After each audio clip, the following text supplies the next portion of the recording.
Donc, comme je l'ai déjà annoncé, vous le savez, donc lorsque vous êtes dans le bassin de candidats, il y a deux situations qui peuvent se présenter. Soit vous avez un très bon score et puis vous passez l'extraction en direct, soit vous avez un score moyen, alors vous restez dans le bassin puis vous attendez une nomination d'une province. Donc, l'autre façon comme ça de passer l'extraction directe, c'est de participer à des séances d'information ou à des séminaires de recrutement des agents d'immigration qui se déplacent dans certains pays. C'est vraiment l'occasion de multiplier ses chances et d'aller chercher comme ça le 600 points. Seulement pour participer à des séances d'information, vous devez être préparé parce que c'est vraiment une étape de recrutement, parce que les agences se déplacent pour recruter des candidats qui vont venir répondre à un certain besoin d'emploi ici. Donc pour ça, vous avez besoin d'avoir certains préalables comme comment présenter un CV sur le modèle canadien ou avoir un profil LinkedIn. C'est très important d'avoir un profil LinkedIn si vous êtes en recherche d'emploi au Canada. Ça, c'est autant important pour les gens qui sont encore à l'extérieur du Canada que pour ceux qui sont déjà sur le territoire. Si vous cherchez de l'emploi, c'est très important d'avoir un profil LinkedIn. Donc, dans cette vidéo, je vais te montrer comment créer rapidement ton profil LinkedIn. C'est pas vraiment comme un expert, c'est te donner les bases pour avoir un profil LinkedIn et puis comment avoir un CV sur le modèle canadien. Donc ceci c'est une première d'une série de 3 vidéos. Donc prochainement je vais te partager une autre vidéo sur comment passer les entrevues au Québec, comment se comporter en entrevue. C'est très important si tu participes aux séances d'information, et même pour ceux qui sont déjà au Canada, c'est important de savoir passer des entrevues. Et puis la troisième vidéo, je vais te montrer comment chercher du travail à partir de ton pays, pour ceux qui n'ont pas un niveau scolaire universitaire, donc ils sont pas admissibles à l'entrée express. Je vais vous montrer comment dans le programme ARIMA trouver un emploi à partir de l'extérieur ou à partir de votre pays. Donc regarde déjà cette première vidéo, puis au fur et à mesure dans les prochains jours, je vais te partager les autres vidéos qui vont comme ça t'aider à booster ton projet d'immigration.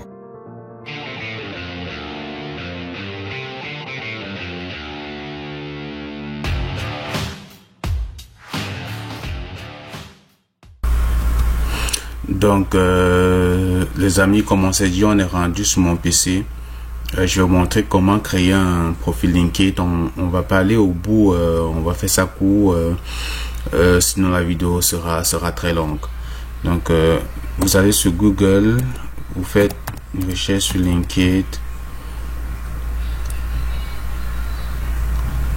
Vous avez le lien qui apparaît ici, on va cliquer sur ce lien. Vous voyez, normalement pour quelqu'un qui n'a pas encore de compte LinkedIn qui apparaît sur cette page, ce qu'il aura à faire, ce sera de s'inscrire. Donc lorsque vous allez cliquer sur s'inscrire, vous allez renseigner ici votre adresse email puis votre mot de passe, et ensuite il sera juste question de suivre de suivre les étapes. C'est vraiment interactif LinkedIn. C'est très facile de se créer un profil LinkedIn. Si vous rencontrez des difficultés, faites des recherches sur YouTube. Il y a forcément des vidéos en ligne qui montrent comment créer un profil LinkedIn. C'est pas l'objectif de cette vidéo. Moi, l'objectif c'est juste de vous informer, de vous faire savoir que si vous cherchez du travail au Canada, il est indispensable d'avoir un profil LinkedIn. C'est aussi important pour des gens qui sont déjà sur le territoire que pour ceux qui sont encore à l'extérieur. Donc comme on s'est dit, je vais vous montrer dans les prochaines vidéos comment chercher du travail au Canada à partir de vos pays d'origine. Et ça c'est encore plus important pour des gens qui font le programme d'immigration du Québec, parce que justement il y a des emplois au Québec qui sont ouverts aux personnes qui sont dans le bassin de candidature et qui font simplement la procédure d'immigration. Donc on va laisser ça tomber. Comme je l'ai dit, vous allez juste suivre les étapes à partir d'ici et assez rapidement vous seriez capable de créer votre profil LinkedIn. Moi j'ai un profil LinkedIn ici. Vu que j'ai déjà un compte, moi je vais venir ici puis je vais m'identifier avec mon compte. C'est pas mon compte là, mais c'est le compte de quelqu'un que je connais.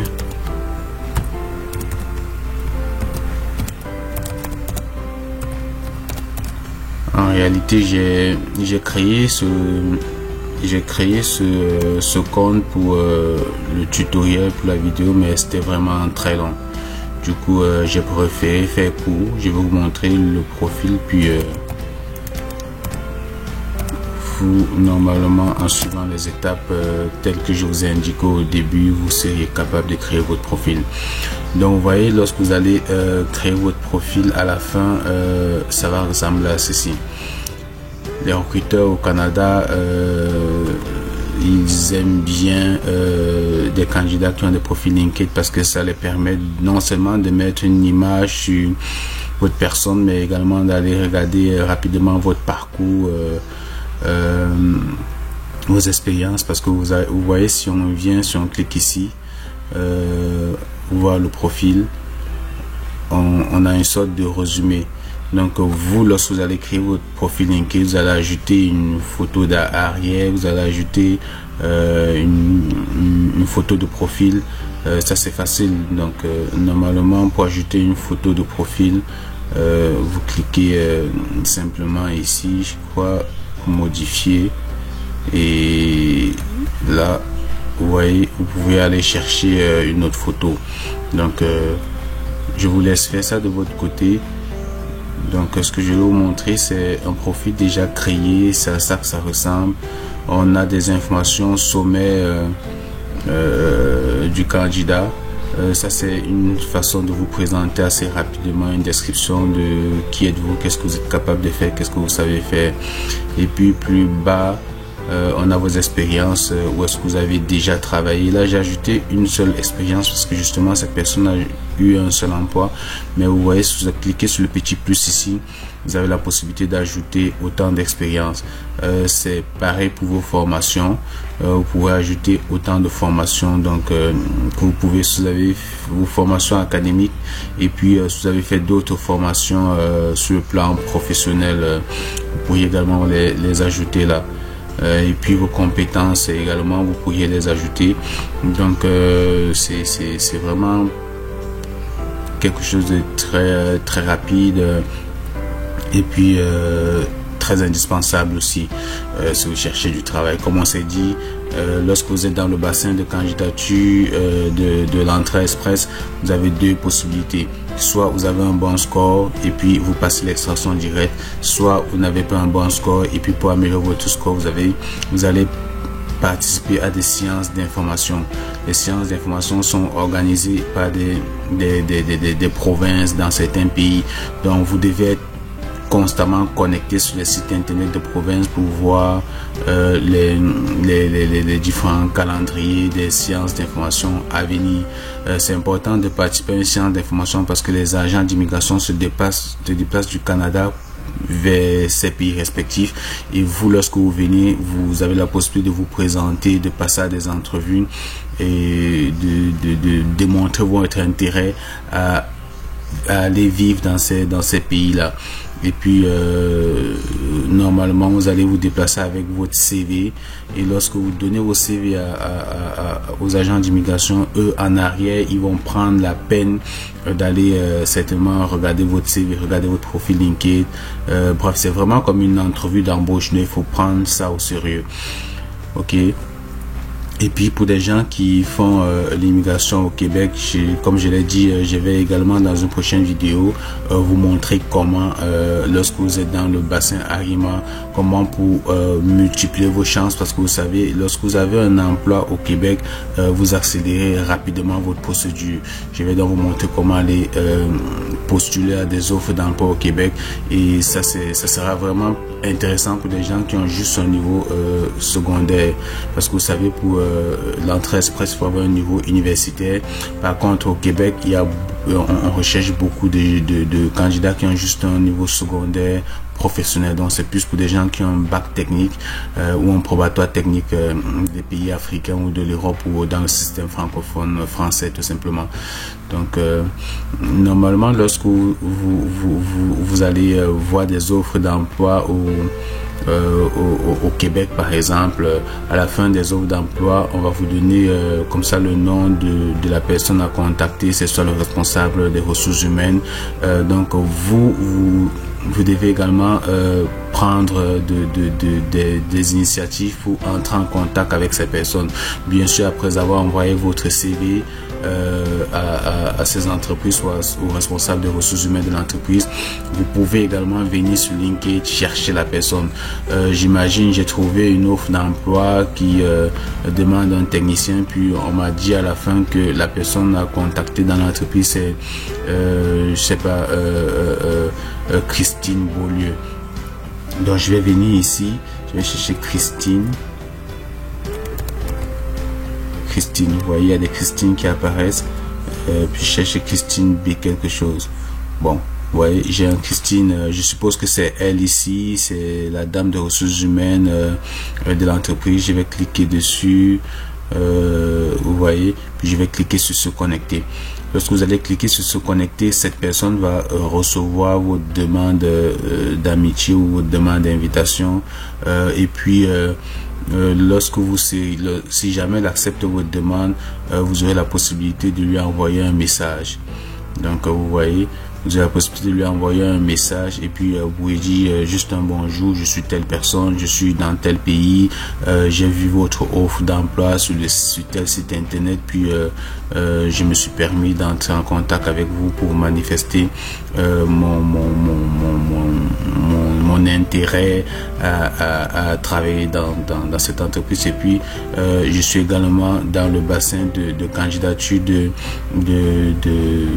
Arima pour immigrer au Québec, étant donné que votre offre d'emploi s'élargissait à des personnes qui sont intéressées à l'immigration. Je me suis permis d'appliquer. Donc vous voyez, donc en fait derrière un profil LinkedIn, il y a également un travail. Il y a un travail, c'est vraiment un outil de contact, c'est un outil professionnel. Contrairement à d'autres réseaux sociaux comme Facebook, Twitter, j'en passe, LinkedIn reste professionnel. Donc vos amis sur LinkedIn devront normalement être des personnes qui nous apportent un plus sur le plan professionnel. Sur LinkedIn, c'est pas l'occasion d'accepter tout type d'amitié comme sur Facebook. Acceptez vraiment l'amitié des personnes qui pourront vous être utiles sur le plan professionnel. Comme je l'ai dit, ça peut être des responsables de ressources humaines,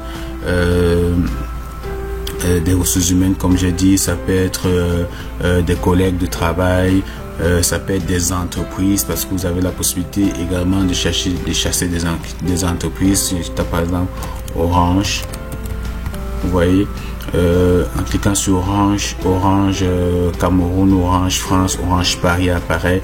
Vous pouvez suivre cette entreprise. Ça fait que toutes les annonces de cette entreprise, vous allez les voir. C'est également une possibilité d'aller comme ça rencontrer les responsables de cette entreprise, soit des ressources humaines, soit des responsables techniques, et on sait jamais, en entrant en contact avec ces derniers, ça pourrait peut-être à l'avenir décrocher sur des offres d'emploi. Donc LinkedIn pour la recherche d'emploi au Canada, c'est quelque chose d'indispensable. C'est ne vous aventurez même pas si jamais vous n'avez pas de profil LinkedIn. C'est la base. Donc et puis l'autre chose que je tenais à vous montrer dans cette vidéo, c'est votre CV. vous allez comprendre. Au Canada, le CV c'est particulier, c'est pas comme c'est différent des CV que vous avez dans vos pays. Ça, c'est un CV vraiment simple parce que Fabrice n'a vraiment pas assez d'expérience. Donc là, on a ces informations. Ici, on a le nom, le quartier, l'adresse email et autres. Puis on a ici le titre de la profession. Donc ici, vous voyez technicien, menuiserie, ébéniste. Là, vous allez tout le temps mettre le titre de l'offre pour lequel vous appliquez. J'imagine, moi je suis comptable et puis j'ai vu une offre d'emploi où on cherche un responsable administratif et financier. Donc sur mon CV ici, je vais mettre responsable administratif et financier. Puis je vais appliquer à cette offre là. Puis un autre jour, je vois une autre offre d'emploi toujours en comptabilité où on cherche un responsable de la paye. Donc pour appliquer à cette offre là, à cette autre offre d'emploi, je vais changer le titre ici. Je vais enlever responsable administratif financier. Je vais plutôt mettre responsable de la paye, par exemple. Donc vous comprenez que ça change pour chacun des offres d'emploi pour lesquelles vous appliquez. C'est ça. Sinon, en général, ça peut également être votre ce qui vous qualifie le mieux dans votre domaine d'expérience. Donc et puis le profil ici, si vous vous souvenez, le profil ici sur mon CV, c'est le même profil que c'est le résumé que j'avais ici sur mon profil LinkedIn. Donc vous vous souvenez, quand je suis venu sur mon profil LinkedIn voir le profil, ici il y avait un résumé. C'est ce que le recruteur, l'info qui me caractérise le mieux, ce dont je suis capable de faire. Donc c'est pratiquement le même profil qui apparaît là. Puis vous mettez vos expériences de travail, vos différentes formations si vous en avez, et puis vous mettez vos compétences. Donc c'est pas mal ça le CV sur le modèle canadien. Vous avez vu, il n'y a pas d'informations privées comme votre statut matrimonial, est-ce que vous avez des enfants, est-ce que vous êtes je sais pas, il n'y a pas de photos sur le CV. Donc c'est vraiment un CV, c'est vraiment professionnel, c'est marketing, vous vendez, vous faites une présentation de vous sans aller vraiment dans les intimités. Donc moi ce que je vais faire, c'est que dans le groupe Facebook tuto immigration, sur le groupe Facebook, je vais publier des modèles de CV, des modèles canadiens. Ça vous permet comme ça d'adapter, de modifier vos CV. Je vais mettre 2 CV, je vais mettre celui-ci, puis je vais mettre un autre CV un peu plus large. Donc j'espère que cette vidéo vous sera utile, elle vous sera d'un grand intérêt. Ce que vous devez savoir simplement, c'est que si vous cherchez du travail au Canada, ça vous prend absolument un compte LinkedIn. Et puis il y a quelque chose que j'allais oublier. Vous avez vu sur mon CV ici, j'ai mon lien LinkedIn. Vous voyez ça, ce lien, c'est mon lien LinkedIn. C'est le lien qui va permettre aux recruteurs d'aller retrouver mon profil LinkedIn. C'est très important d'avoir son lien LinkedIn sur son CV, parce que a priori à cause sur les employeurs ou l'agent d'immigration, si vous êtes si c'est une science d'information, lorsqu'il va retourner au Canada avec votre CV, il va faire un tour sur votre profil LinkedIn. Donc normalement, pour avoir votre lien LinkedIn, ici, si vous faites voir le profil, on est déjà là-dessus. Si vous voyez le profil, vous pouvez afficher les coordonnées. Donc lorsque vous affichez les coordonnées, ici vous avez votre lien LinkedIn. C'est ça que vous copiez puis vous collez dans votre CV. Donc comme je disais, j'espère que cette vidéo vous a été d'un intérêt capitale. Donc comme annoncé dans ma prochaine vidéo, je vais vous montrer comment préparer les entrevues, parce que les entrevues c'est quelque chose de très important aussi lorsqu'on cherche du travail au Canada ou lorsqu'on veut participer à une séance d'information des agents d'immigration dans le cadre de notre projet d'immigration au Canada. Donc à plus les amis, on se revoit dans une prochaine vidéo.